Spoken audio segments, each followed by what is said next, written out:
Scott Howard here with you for another podcast of my new novel, 3 Days and 2 Nights, an Amusing Arthurian Adventure, being published by the Piedmont Journal of Poetry and Fiction.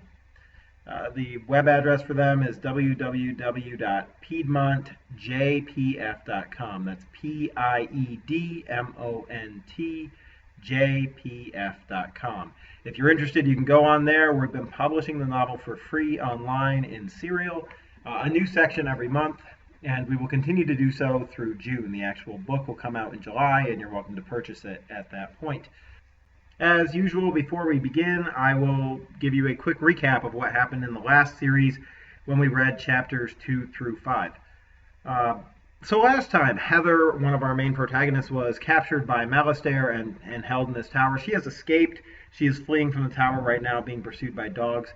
We also were introduced to Sir Alanbart, another of our main protagonists, a sort of anti-hero knight who is, quote-unquote, looking for the Holy Grail for his overlord, a guy by the name of Lord Ghent from Kent.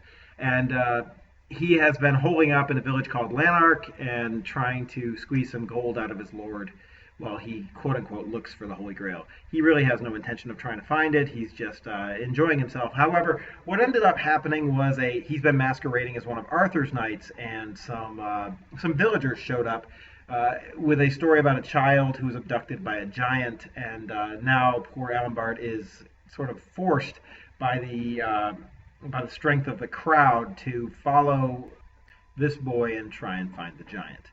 I might also mention that in overhearing a conversation, Heather discovered that Malastair's ultimate plan is to use the blood of King Arthur and the blood of a virgin, which of course he assumes is Heather, and to conjure a dragon, which will destroy Lower Britannia and allow Malastair to become king. At least that's the plan. So that's where we left off, and we're going to pick up in just a few seconds here with Chapter 6.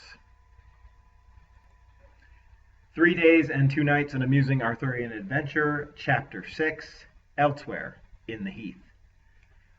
Alanbart slowed and let the boy stay about 20 yards ahead of him while he discussed his options with Taffy.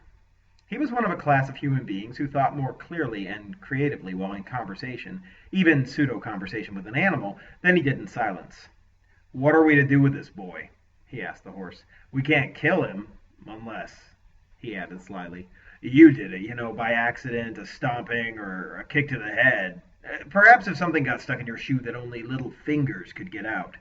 As if in response, Taffy whinnied and pulled up on the reins. "Well," Alanbart added defensively, "it was just an idea. After all, it is the most logical solution. What if we just tied him up?" He winced and added in a hopeful tone, "He might escape." Taffy whinnied again. "You're right, of course. The boy has a dog, and it would go for help. They invariably do, it seems. So my reputation will be ruined." Taffy stopped to chew some grass. Alanbart continued walking 2 steps before the reins pulled him to a halt. "Fine," he exclaimed. "I admit it. I have no reputation. Are you happy now?" The horse bobbed his head and blew humid breath between his lips. They resumed walking.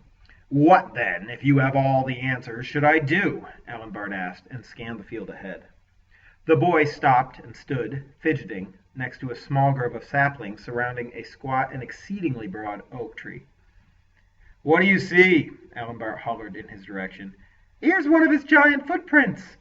"We'll see about that," Alanbart mumbled, walking up to find the boy looking down at a mark on the ground. Sure enough, in a splash of mud beneath the tree was a huge print, at least 3 feet across and a foot wide. "Well, I'll be a son of a—" Alanbart began, but trailed off. "I don't believe it." "I told you," the boy said smugly. "That footprint must be 5 times the size of yours." Must be. Alanbart's head ached with the implications of a footprint this big. There was indeed a giant out there somewhere. He stood up straight, drew his sword, and gave the area a quick scan. He felt like he was being watched, yet he saw no giant. He would not be able to hide in this open landscape. "How many of your feet across is it?" the boy persisted. "I'm not sure," Alanbart answered, still thinking rather than actually listening. He needed to find some prompt solution to the problem. He set his foot into the giant's heel and started pacing forward to discover how big the print was. At least this way he could extrapolate how tall the giant must. Halfway across, on his third pace, Aelfric was snapped into the air upside down. His armor shrieked with the change in position, and then settled down about 3 inches, almost covering his mouth. By the time he recovered his senses enough to get his bearings, he was swaying in a lazy figure eight with his head directly above the footprint. The rope snare went up and into the gnarled gray and lichen-splotched limbs of the ancient oak. The boy giggled. Aelfric's visor fell open, as a figure strode out of a grove of elderberry bushes surrounding the trunk. The man looked like something straight out of Druidic legend. He wore woven pants of brightly dyed green and yellow leather, no shirt, and had brilliantly orange hair. His athletic body, broad chest, and narrow face were plastered with blue pigment. He'd obviously thickened his flaming hair with grease or some such substance to make it stand up in all directions. It looked, by all impressions, like a midnight star. A long nose dominated his horse-like face, framed by a pair of oval eyes and oversized ears. He carried an enormous two-handed sword, balanced with the flat on his shoulder. He smiled, bearing large square teeth, and his peridot eyes glimmered as he handed the boy a silver coin. Aelfric managed to look at the boy and open his mouth to say, "But—" "Run along home," the painted man interrupted. "I'll take care of matters here. And remember," he added, as the boy headed away into the grass, "if anyone asks what happened to Arthur's knight, it was the bandit king that killed him, and not a giant." He turned to Aelfric. "You've got yourself into quite a spot, haven't you?" Aelfric waved his sword in the direction of his assailant. "There was no giant," he said, more as a point of fact. "You used me." The motion of talking loosened his helmet, which clattered to the ground, splattering the thin layer of clayish mud. "To be perfectly clear," the painted man responded, his eyes watching the helmet, "there is a giant in these parts, but yes, the story that the boy told you was a lie. I was just waiting for my chance to defeat a knight." "So you're going to try and kill me?" Aelfric swung slightly on his rope. It had ensnared his left foot, throwing his whole body off balance. He shifted his grip on his sword to both hands. "Try! I am fairly certain that I will kill you. Ye may have noticed that you're hanging helpless, dangling down, and tied to a tree." Yes," Aelfric countered with his best show of bravado. "I had noticed that, but I am wearing armor, and you are not, so that shifts the balance distinctly in my favor." "Perhaps," the bandit answered with a wink, "but as a student of the old ways, I shun armor as a device of the weak, so there's nothing for it. However, I have been sharpening my sword since sunup, and I assure you that it's both heavy enough and pointed enough to make short work of your metal skin. I do believe the advantage still lies with me." "Maybe, but I'm a trained knight of Arthur's Round Table, and as such have had extensive experience in all situations of mortal peril, while you, a simple bandit, have not had that experience at all." He forced a smile, "which puts the advantage in my corner again." The bandit opened his mouth to speak, then closed it, sat down cross-legged, and pulled thoughtfully at his ear. "You may be right," he nodded. "I'll wait here while the blood rushes to your head. When you feel addled enough that we would be an even match, please tell me so that we can fight. But make sure it's when we're evenly matched. I don't want an unfair advantage." "I don't want an unfair advantage," Aelfric mimed as he swung slowly in a wide arc. The silence got awkward. The bandit broke a stick into two, and to pass the time, began tracing Aelfric's coat of arms in the reddish mud with the sharp end. "What is your name, Sir Knight?" the painted man asked abruptly. "I've been trying to guess from the stories, but you don't look big enough to be Gawain or any of his kin. I know Galahad, Percival, and Bors to be on a Grail quest, and Lancelot to be in France. You're not old enough to be Bedivere or Lucan, and I do not recognize your heraldic device. A crimson chicken on a yellow field, is it? So I'm at a loss as to your name." "It's a cockatrice, not a chicken," Aelfric cried in exasperation. "Can't you see that it has a lizard tail and bat wings? It can turn you to stone with a glance." He gestured lamely at his surcoat inside. Why was he saddled with this ambiguous coat of arms? He continued, "Aelfric is my name. My stories have been—" He paused, thinking of the proper phrasing, "less widespread." He finished, then added with just the right touch of meekness, "But that suits my humility. What is your name, O painted one?" "Scot," the bandit answered. "That's not a very Pictish-sounding name for such a meticulously painted face." That's why I go by the Bandit King. But I'm giving up banditry for bigger and better things, such as I'm bringing back the old and honourable ways of my proud people, Woden's ways. And what is honourable about war paint? Aelfric asked. Well, it's a tradition, Scot replied. He paused to think. By wearing paint instead of armour, I'm saying that I'm man enough to stand up to anyone without the fruits of ill-begotten wealth to protect me. If I was a knight, I could spend more than you on armour and win that way. I see, Aelfric answered. So you're arguing that we use money to gain advantage in combat? Yes, certainly. But if you had money, you would use it to marshal more warriors to your cause. Scot looked at him quizzically. Well, if I had money, I suppose I would, yes. And isn't that an unfair advantage, setting up unequal sides based on monetary influence? Scot looked frustrated. Maybe, but that's not the point. The point is that my ways are more honourable than your ways, that's all. Aelfric put on his best skeptical face, as well as he could, while hanging upside down. And why else are they more honourable? I assume you have another reason? Because ye and your kind are destroying this land. Scot stood and started to pace. Ye claim to be protecting the people and taxing them so that you can continue with your protection, but all you do is live off us and feed with each other. There is famine and strife, and all of it exists simply to allow you to continue to lie in the lap of luxury with your armour and your painted ladies. And you propose to paint the men instead? Aelfric asked with a smirk. Scot's eyes widened. And, he continued, cutting Aelfric off, when there's a battle, both sides arm knights and peasants. The knights on both sides line up against the peasants and charge. All the peasants die, and the champion of the day is the knight who killed the largest number of them. That's how my brothers died. May the stone preserve their spirits. Because Scot picked up his sword, Aelfric decided that it might be best to remain silent on this point.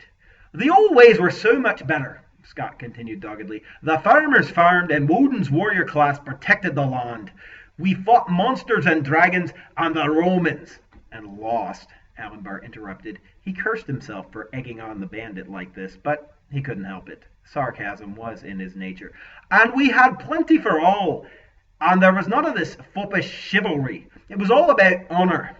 And aside from painting yourself and putting whatever that is in your hair, what exactly is the difference between then and now? Aelfric asked.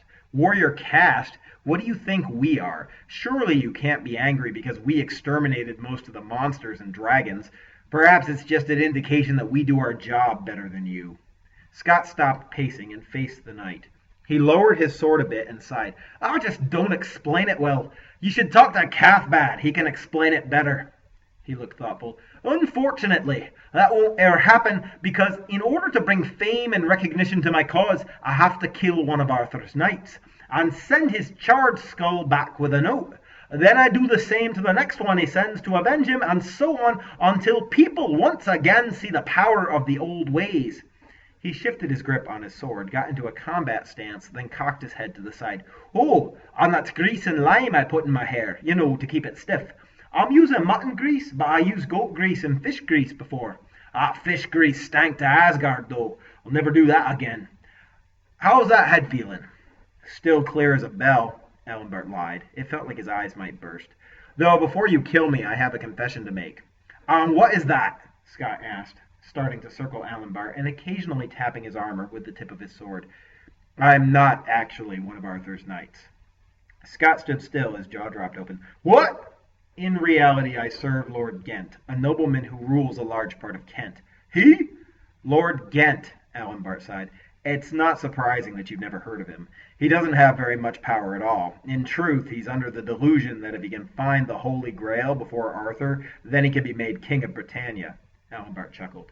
Which is how I came to be in his service. I'm his quester. I go around looking for the Holy Grail for him. As it turns out, you and I aren't much different. We both steal money from the rich to keep up our lifestyles. I, too, am a bit of a bandit.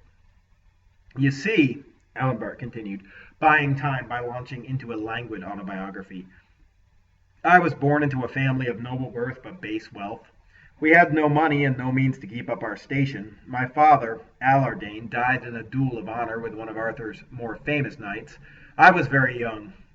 As a result, my mother and I wandered as exiles from court to court, always scheming for a way to make enough money to live. I didn't get much training in any aspect of knightliness because we couldn't afford it, and I grew up to be a shabby sort of knight and scheming like my mother. So now I pretend that I'm on a grail quest for Lord Ghent, and he pretends to pay me money for it, and in the meantime I masquerade as one of Arthur's knights so that the local peasants will put me up and feed me for free. I figure Arthur owes me that much for depriving me of a father. He exhaled noisily. And now, if you're going to kill me, I suggest you do it. Though I must warn you that I'm of below average skill with a blade, and my head is pounding so hard that I can clearly see two of you. However, I do feel for the first time in my life that I could make an honorable end, so please, attack before I lose either my nerve or the contents of my bladder. A dog barked somewhere nearby, punctuating Alanbart's request. Scot looked up to the heavens in exasperation, then drove his sword into the ground. "Damn it!" he exclaimed. "Ye aren't even Arthur's knight, and ye can't fight me anyway." He rubbed his hand down his face, smearing the paint. "This is just my luck, you know. I never get the luck. I ask ye, have you heard of the Bandit King?" Another dog barked, closer this time. "No," Alanbart answered, "but I haven't been in the north for very long." "No one knows me because every time I set up an ambush to rob someone, I get the wrong man. I meant to rob a magistrate, a bishop, a merchant, and one of Arthur's knights, and I've caught a perverse miller, a gluttonous monk, a haughty haberdasher, that's where I got these fantastic pants, and nay ye, a false knight. You see, I'm an unlucky bandit, though I can fight. A shame you couldn't see firsthand." Behind Scot, the barking intensified. The leaves of the saplings rustled. Alanbart craned his neck to try and see past the bandit, and Scot turned around just in time to find a woman with wild red-gold hair entangled with sticks and twigs come bursting out of the undergrowth. "They're after me!" she screamed. Her face and arms bore bloody scratches. "Who's after you?" Alanbart and Scot asked simultaneously. The woman ran behind Alanbart, grabbed his armor, and spun him to face the small grove of oak saplings. She pointed at the wood just as a rangy, storm-gray wolfhound and 5 men burst into the open. "They are!" All but one of the men wore black leather armor with rusted metal studs. The other, who stood a bit taller, donned a suit of well-oiled chainmail with a dark-plumed, open-faced helmet. His oddly gray face bore no expression. They all carried sharp swords, but stopped when they saw Alanbart and Scot. Taking advantage of the moment, Scot turned his painted head toward the woman and asked, "Whom do I have the honor of defending on this fine sunny morning?" "Heather," she answered simply. "Ah, lovely Celtic name that. I would be proud to—" "Close your mouth and focus," Alanbart interrupted. "We're surrounded by brigands intent on taking our lives. We need a plan. What are our resources?" The dark-armored men fanned out in a line. "You," the gray-faced one croaked in a throaty voice, gesturing to the 3 men on his right. "Take care of the Pict. And you," he gestured to the man with the dog, "get the girl. I'll take the knight." They continued to spread out, circling the small bunch and closing on their targets. "Resources? Plan? Are you daft?" Heather interrupted. "You, painted one," she ordered Scot. "Take the 3 on the left. We'll improvise." "Improvise?" Alanbart exclaimed. "That's your whole plan?" "I'm refining it now." Heather steered him to face the advancing warrior. The chain-clad attacker advanced. The subtle clinking of his armor filled Alanbart with dread. There was no escape. They had no plan, and he was snared, hanging upside down, with a blinding headache, no fighting ability, no helmet, and no shield. "I'll keep you facing him," Heather yelled. "Get your blade up and defend yourself." Alanbart raised his sword and started clumsily fending off the armored warrior's feints. Out of the corner of his eye he saw the dog's master unleash it and order it to attack. The hound bounded across the field. "Heather, dog!" was all Alanbart could get out as his assailant swung his sword. Alanbart couldn't parry in time, and a loud clunk resounded as the sword connected, slashed through his surcoat, and bit into his breastplate. Heather let go, causing him to sway and start spinning. She faced the dog, pointed at it, and with considerable authority yelled, "Sit!" The dog stopped in its tracks and sat, looking at her. It raised an eyebrow, cocked its head, and lifted its ears.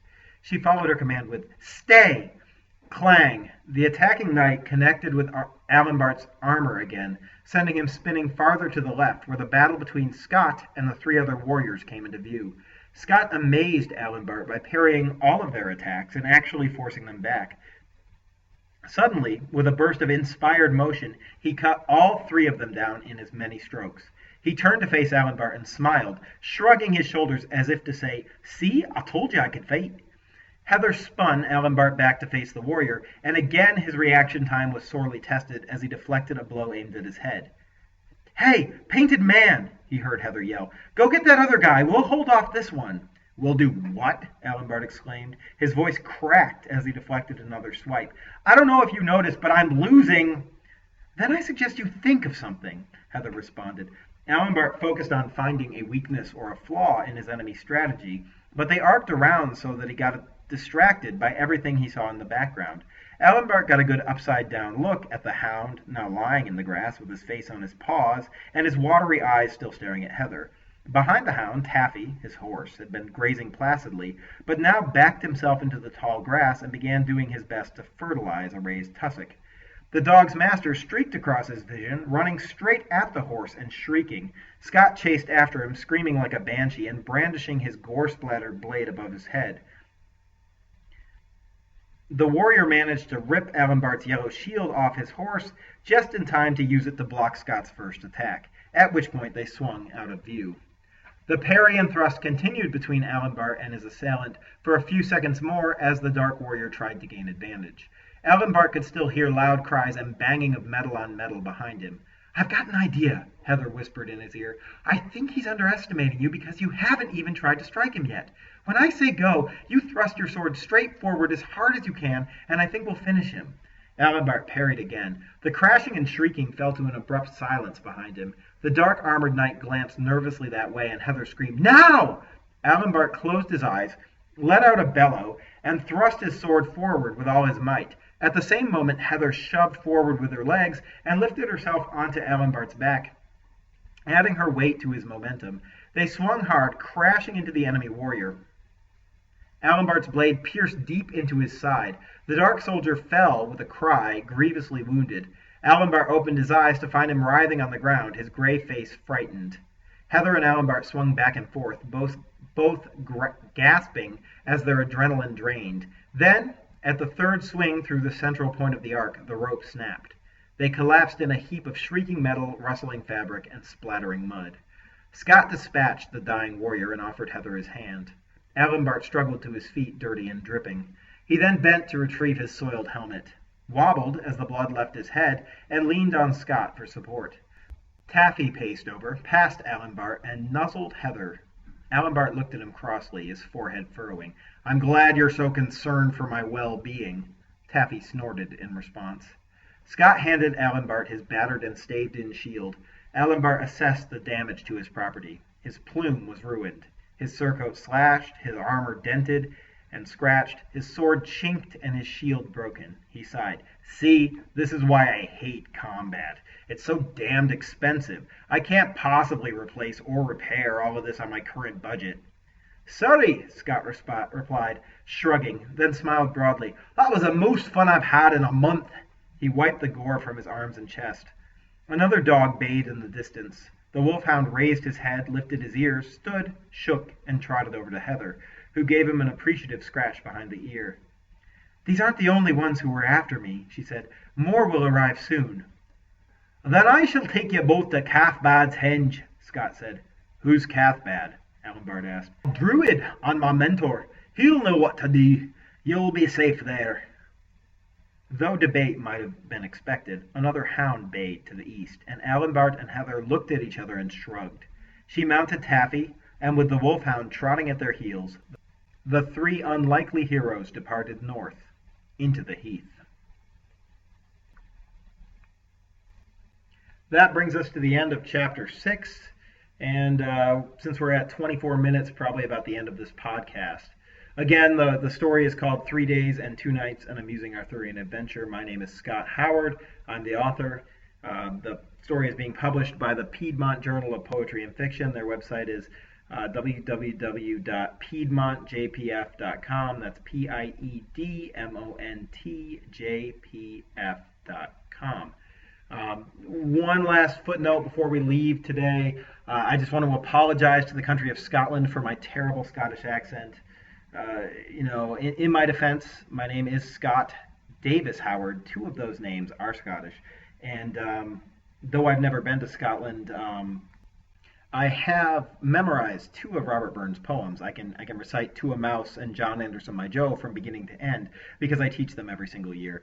So I do love Scotland, but my accent basically comes from listening to the audiobook of How to Train Your Dragon and Craig Ferguson on the Late Show. So apologies again.